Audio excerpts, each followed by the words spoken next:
Hi guys, it's Kelly here and I'm back with another video for Honeybee Stamps. Again, I'm showing you the peace, love, and joy sentiments, which I love but did not use.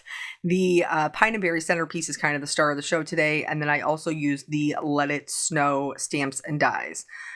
If my title didn't give me away, we are making an interactive light up card today. This was one of the ideas I had when I drew the lantern, was that I wanted to do a light up card, and I'm so... like, I love it. I love it so much. So anyway, I wanted to do a little window scene behind it. So that's what I'm doing here. You could use a square die as well. I'm just going in and I am leaving myself on the top and sides a 1/4 inch border. And then at the bottom, I'm leaving myself a 1 1/4 inch border. This is going to create the front of the card and then also be our window cut out. The Fiskars trimmer, because it has a little wire in it, makes this super easy to do because you can see exactly where your blade is going to cut. But like I said, if you don't have this trimmer, you have a guillotine trimmer, you can totally use a square die. You basically just want it to look like a Polaroid. So larger on the bottom, thinner on the top. For the outside scene, the scene outside the window, I have a piece of navy cardstock. I've laid out my little Polaroid so that I can get all of my snowflakes laid out and I know where they need to go so that that whole window is covered. The lantern is sized super generously, so it is very large, but because we're doing a light up card, it will be see-through. So you will be able to see some of the snowflakes in the background. I'm going to treat this with my anti-static tool. I love the cottontail one from the Rabbit Hole Designs. Honeybee does carry that. And then I'm going to use the Brilliant White pigment ink to stamp all of my snowflakes. In real life, will snowflakes be this big on your window? Obviously not. Does it make for a pretty card though? Absolutely. I think these snowflakes are beautiful. And some of them obviously are much larger. Those ones I tried to tuck behind the lantern because you're not really going to see all of them in their entirety. You're just going to see little peaks of them. So I am using white detail embossing powder to go ahead and make these kind of pop off the page. I toyed around with using like an iridescent or a, what is the one? The satin pearl one. But ultimately, I really wanted to be able to see them through the window, and the bright white is going to give me the best opportunity to do that. So I'm just going to heat set these until they are all smooth and shiny. And then there's just one or two, well, there's a few things that we're going to do to the rest of the background in order to make it look like a snowy frosted window. And the first one is I'm going to use that same pigment ink and one of Honeybee's largest blending brushes. You could use a smaller one, but I find that the largest one gives me really good coverage and it's kind of very soft. And I'm going to go around the edges of my window to give that kind of frosted look. And then before I move on, I'm just going to take my little window cutout, double check that. I can see down in the bottom left-hand corner, I just missed just a little bit. So I'm going to go back in and hit that. And then in this Let It Snow set, there is a stamp that will create like little teeny tiny dots of flurries. So you could use that if you don't have something to splatter with, or maybe you like more control than the splatter will give you. I am going to use the splatter. I'm actually going to use two kinds. So the first one, which is going to be kind of like the shiny metallic look, is this Perfect Pearls. I'm just going to mix it with a little bit of water. Perfect Pearls bind with water. And I'm just going to spatter those on the background. Then I'm also going to go in with this Copic Opaque White and spatter that as well. I used this in my video yesterday on my own channel. And speaking of Perfect Pearls, if you're into Perfect Pearls, I used them as well yesterday in that video. But anyway, several people asked about the Copic Opaque White and what its intention is used for. A lot of people in card making use it for splattering. That's certainly what I bought it for. But its original intention was for artists, Copic coloring artists, to be able to paint in their white highlights. And Honeybee actually carries two kinds, and I bought both of them. One of them has a brush, and then one of them has, it's just like an open pot, and that's the one you see me using there. And it's just I've tried this before with white acrylic paint, and that is a fairly decent substitute. But the more you mix white acrylic paint with water, the more transparent it is. And the Copic opaque white is already liquid, so you don't have to mix it with anything to get it to spatter. Here, I'm going in, I'm stamping with my intense black ink from Honeybee. This is safe for alcohol markers because we are going to be doing some Copic coloring. So I've stamped both of them out. I went back and forth. The first time that I did the lantern, I did it black, and I really, really liked it. But for this one, I decided I was going to do it like more of a neutral, so like a whitish color or a light gray. And so I'm just going to use these 3 markers and just really put in the shadows. Some parts of it will remain white. I was really happy with the way that it came out. I like a neutral colored, and in fact, the one that I have in my house that kind of inspired this whole stamp set is white. Well, it's like a distressed white, if you will. But so then when we're putting in the shadows, we're being very, very light-handed with our darkest color, which is the C5. And I'm adding shadows around the windows. I'm adding shadows where the, like the posts or the columns meet. I'm adding shadows where the roof, where those seams are meeting. And then I will also add shadows to the floor, where those joints are meeting. Anytime, remember, like this is the general rule for adding shading. Any place where 2 points meet or where one lays on top of the other. This is a really good example of that because as I've gone in and done my shadows, really the only places I've added my darkest shadows are where 2 places are meeting, or like where the roof of the lantern is sitting on top of the post. There's a little bit of a shadow underneath them as well. You could do this lantern any color, but because I like adding the little accessories, and the accessories always have lots of color, I do prefer a neutral, but you could really, it's a very versatile kind of image. You can color anything that you want. So now once I have my C5 down, and I'm going to go in with my mid-tone, which is a C3, and pretty much I'm just going right over the C5 for the larger areas, like the top of the roof and the bottom of the floor. I am kind of extending it out a little bit, but for the posts, because I want them to stay nice and light to match the rest of the color of the lantern, I'm not extending those out at all. I'm just kind of going right over those lines, just straight down to blend them out. Because Copics are transparent, when you lay a lighter color over a darker one, it will blend it out. And so I don't really have to do a whole lot of work to get those lines to blend. As long as I'm overlapping them, the lighter color will do the vast majority of the blending for me. With the roof and the floor, I do have to go over it, just a little bit more to get a better blend, but really, again, not much at all. For the posts that are in the front, I'm leaving a white edge. For the posts that are in the back, because obviously this is drawn in a different perspective than just straight on, intentionally, because I thought it would be more interesting. But the posts that are in the back are being completely filled in with the C1 to make them just slightly darker. And I showed you this one, but later when I was building the card, I found out that I needed 2. Do you have to color both of them? I don't know. I did color both of mine, but you probably don't. But you will need 2 lanterns to put this card together. And one of them we will be performing a little bit of surgery on. So now moving on to the holly. This is going to be one of my little decorations for my lantern. Again, this is like super simple 3-color blend. I'm just extending out the lines that are drawn there in the center of the holly. Went over those with my darkest color, kind of expanded on them with my mid-tone, and then anything that's left I'm going to fill in with my lightest color. Sometimes when I start with my darkest color, my lighter colors will totally blow out my shadows, meaning it just softens them too much. If that happens, you can always go back in with your darkest color like I'm doing here and just put down any amount of darker color that you want. The berries, I kept the traditional red. Again, like whatever you want to do. I prefer a more purpley red, which means it's more of a blue base.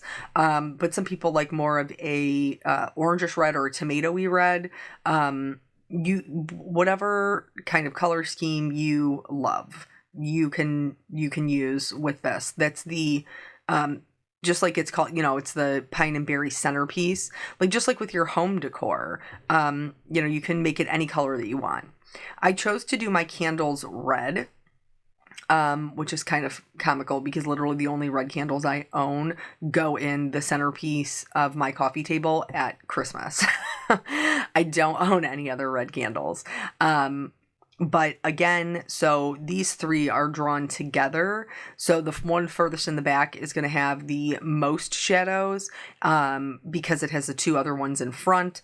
But for the most part, I mean, they're pretty much the same thing. I laid down my shadows, where it's melted kind of on the inside, underneath the melting wax on the sides.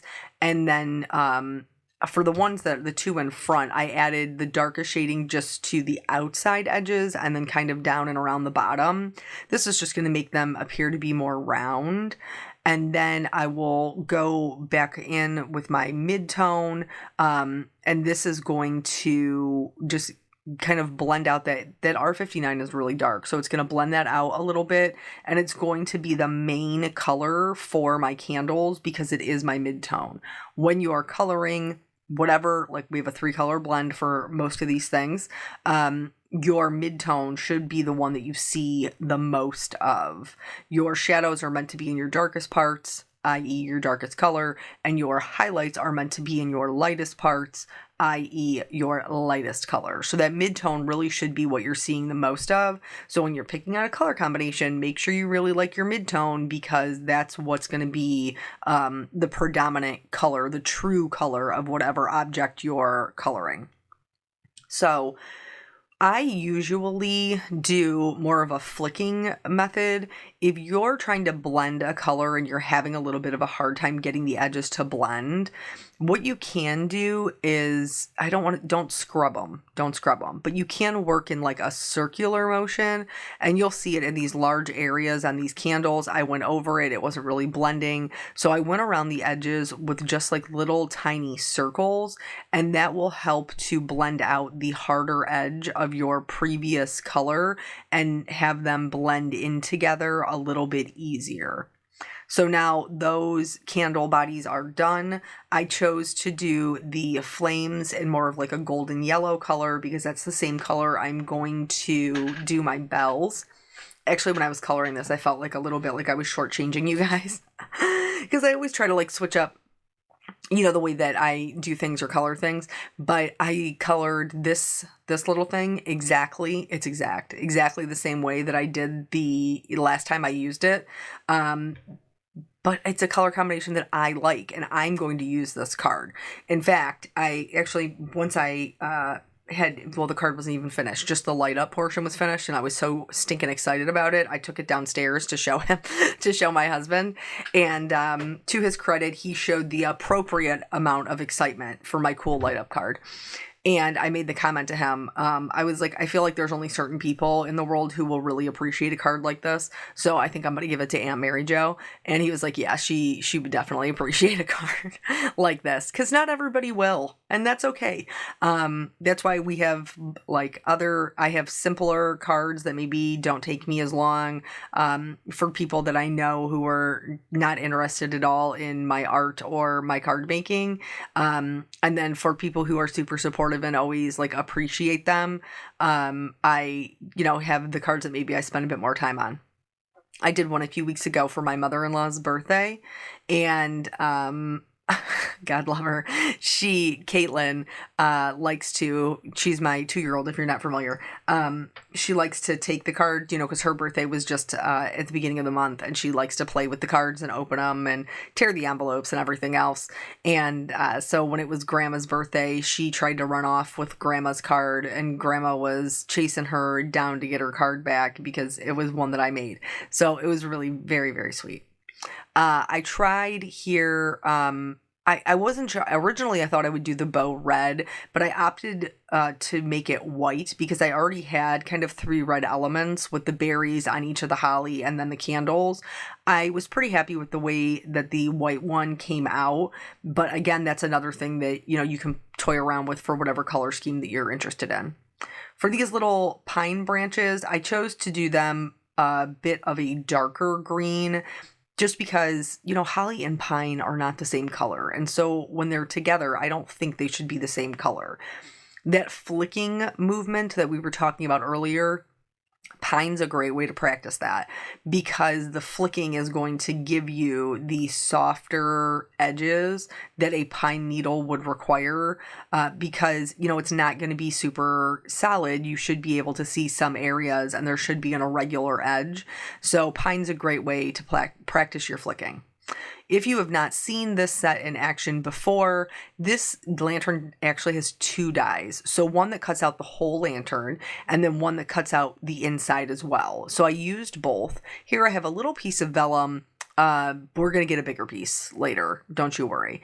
I originally had a different kind of game plan, but once I realized I'm not an engineer and that was not going to work, I was going to have to switch gears. And that's okay because it took me a little bit longer than maybe it would take somebody else, but I figured it out and I ended up with a card I was super happy with. So I've trimmed 2 pieces of white cardstock. They're just 1/4 of an inch, so everything matches. And these are going to be the center, kind of dividers for my window. I'm using my glass mat here to make sure that I get them centered. So I'm just going to put glue on either side and I'm going to make sure that these run straight right along the center of that window. I'm going to trim off the excess. I wanted to make sure that they were going to be long enough. I didn't want them to just barely make it. So I did trim them to be a little longer, but again, not a problem because after they're dry, I'm just going to go in with my scissors and trim off any of the extra edges. I'm like, this card came out better than I thought that it would. I think it's such a fun idea. I think even though I don't love putting together interactive cards, because again, I'm not an engineer, so sometimes I get a little frustrated with myself, but this one, once I figured it out, really did come together pretty fast, and the little bit of extra work that I had to put in, I felt like was totally worth it.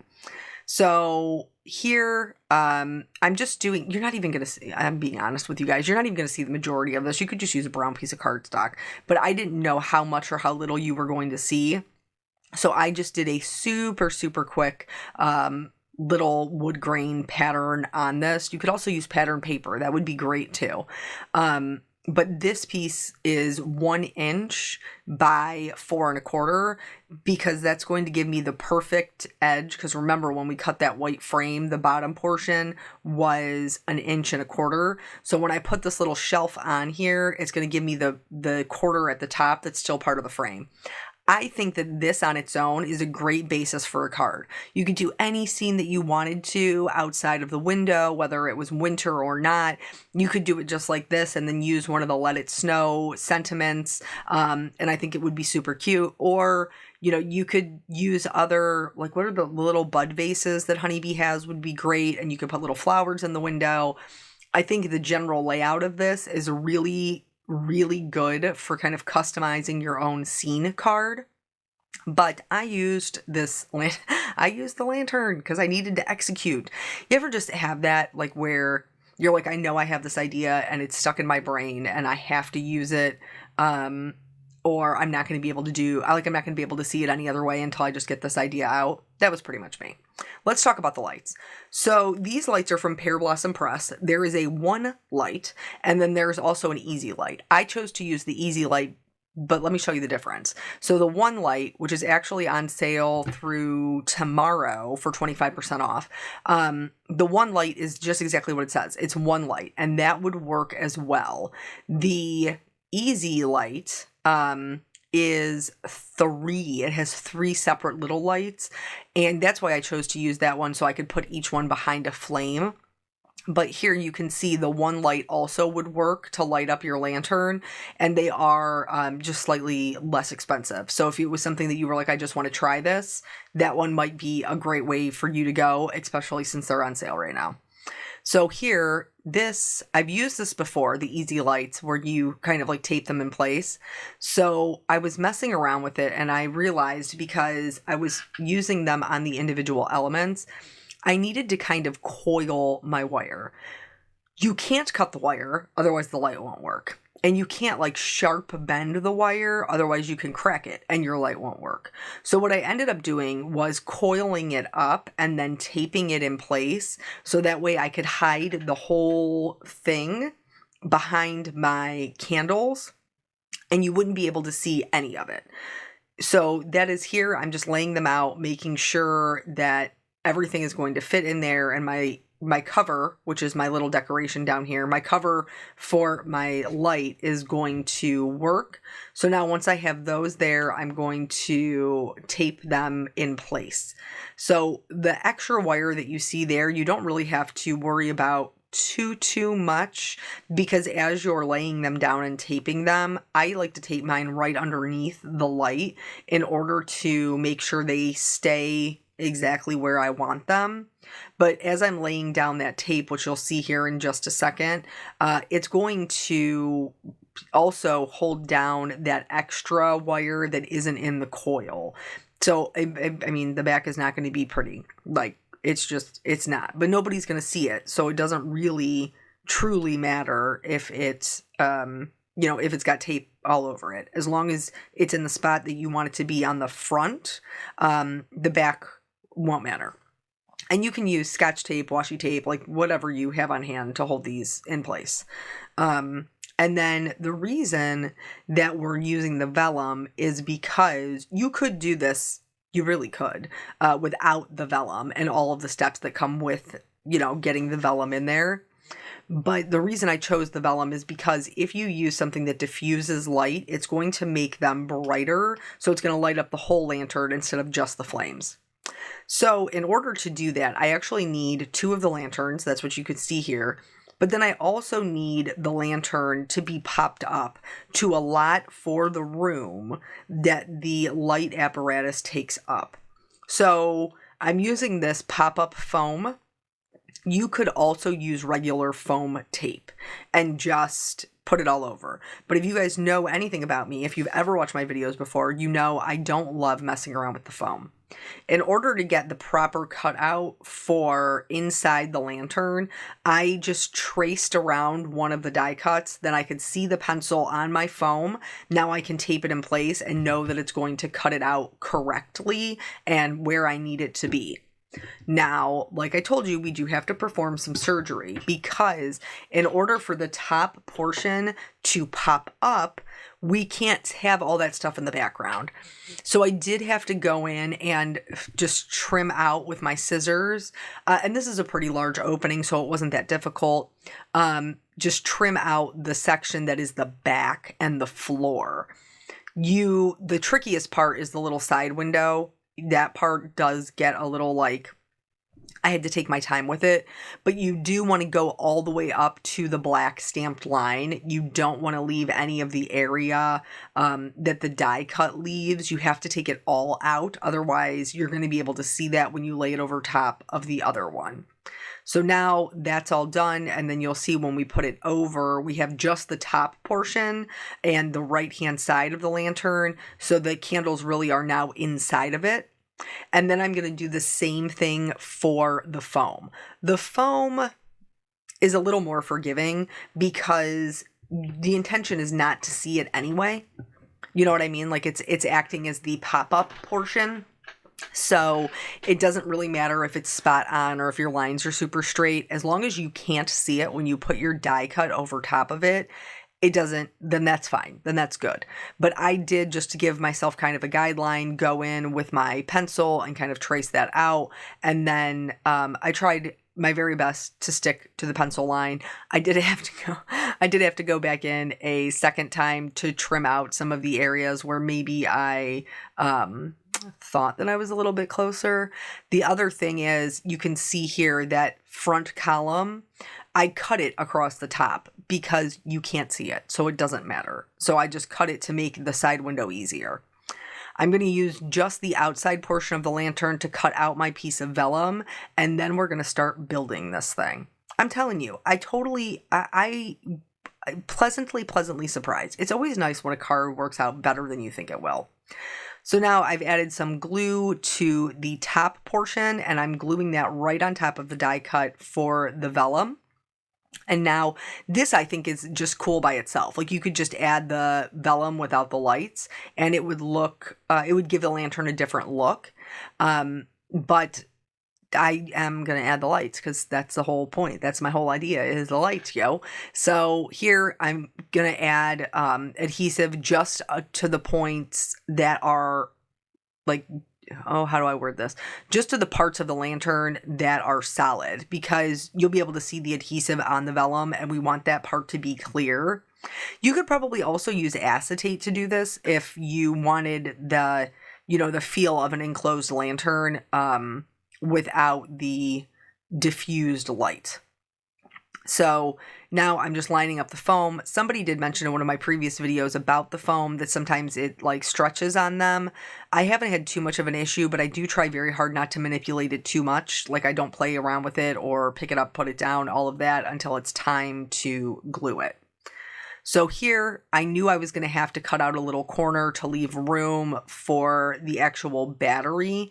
So I just lined that up, eyeballed it, it worked out just fine, and now I will be able to adhere the back portion of our lantern down, then my candles, and then the kind of popped up lid that will go, the lantern lid, if you will, that will go on top of it and keep everything contained in there. What is that? The battery part.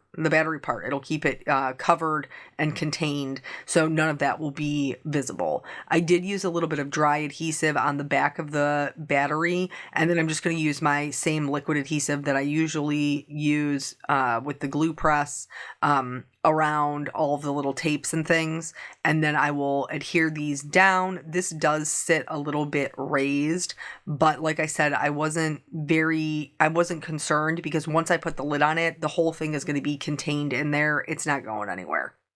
So I put that down, made sure everything, you can see me like I'm constantly checking to make sure that thing is lit up, because I don't want to get this thing together and find out like I bent a wire or did this or did that and it's not working. So, super cute. Look at how cute that is. I can't stop playing with it. Now I'm going to add my glue to the foam portion and put my lid on. I also, you can add a little bit of glue to that corner to glue it to the battery, but I didn't find that was necessary. Once I got my lid on, everything, stayed. Plus, then I'm going to adhere this decor piece over top of it. So that will help to keep everything in place as well. So I'm adding my little holly at the top. Again, just a little pop of color, just a little bit. And then I am just going to turn this until I find a way that it works for me. I did have to go in and kind of slant up the battery in order to make sure it was covered, and then this whole piece was still on the card. They do have little, you could use a stamp set or a little note or something that says push. I didn't find that was necessary, because when you're holding the card, your thumb automatically goes to the bottom right, and that is where my light lights up. In order to stabilize everything, I used Honeybee's little foam circles. I used the thicker ones on just that one part that kind of hangs over, and then I added glue to everything else, because that will sit flush on top of not only my battery but my lantern. And then I'm just going to go ahead and put that in place. I kind of just held mine there for a second, but you could absolutely like put a weight on it, or put your, like, I sometimes put my Misty on it, and then it, to make sure everything's making contact and is really nicely adhered. I skipped showing you the heat embossing of my sentiment. I know I normally include that, but I figured we saw the heat embossing of the snowflakes, so you get the idea. It's the same thing, white on that same navy blue cardstock. This particular sentiment is from Let It Snow, and it says, "You warm my heart." I thought that was super fitting, considering the kind of card we're making. And this is intended to be a long sentiment, but I didn't like the layout as a long sentiment with this card design. So I just trimmed them. I just cut them right in between warm and my, and then kind of rounded out the edges so it doesn't look sharp. And then for the U that hangs out, I just trimmed off a little piece of that same size foam dot, and then put it underneath there so everything is secure and level. I'm using the Holiday Wishes. They have this really pretty kind of bright silver gemstone in there. I'm using that to accent my sentiment. And then I only did like 1 or 2 more things and then we'll be done. I did add some glitters to the bells and the berries. And then I'm also going to go in with a white gel pen and add just a little highlight on those as well. You guys know I love the detail work. I do. I think it's super pretty. And then I'm going to, I wanted you to be able to really see how it lights up. So I'm going to, in the video, I'm going to turn off the lights so that you can see how it looks in the dark. I have so many lights in here just for filming. So here's how it looks. It's super bright, totally lights up the whole lantern. I think it's really, really pretty. I love the way that it came out. And it's like an extra special card to give to somebody who's really special. And then that's it. That's the whole card. So thank you guys so much for joining me. I always appreciate your time. Don't forget, we have a sale, Cyber Monday. Honeybee has a sale that's going on. That's buy one, get one 50% off on dies. So keep that in mind. Again, I appreciate your time and I will catch you guys on the next video. Bye.